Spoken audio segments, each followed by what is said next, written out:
Herkese salam. Bugün sizlerle kesmikli bulkanın hazırlanmasını bölüşürəm.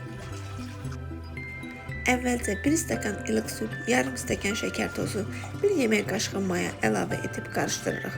5-10 dəqiqə mayanın aktivləşməsi üçün gözləyirik. Maya aktivləşdikdən sonra 1 paket şəkərli vanilin, 1 ədəd yumurta, 1 yumurta ağını, sarısını üzəri üçün saxladım. Əritdiyimiz ılıq halda olan kərə yağını və unu hissə-hissə əlavə edib qarışdırıb yumuşaq xəmir yoğururuq.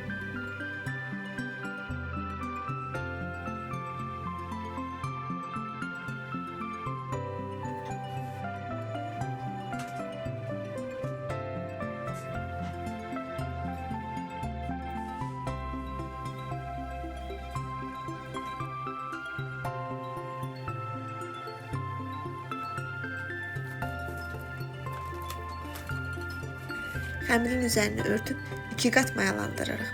Mayalanan xəmirin havasını alıb 10 bərabər hissəyə bölüb kündələyirik.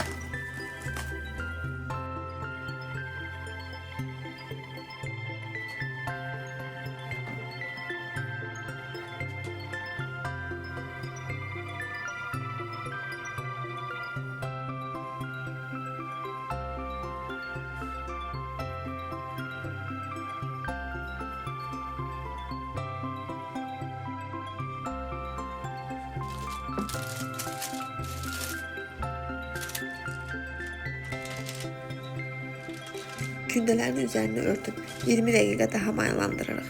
Bu arada 200 qram kəsmik, 3 yemək qaşığı şəkər tozu, 1 ədəd yumurta, 1 paket şəkərli vanilin, 1 çay qaşığı un, 1 dolu çay qaşığı xəmirini qarışdırırıq.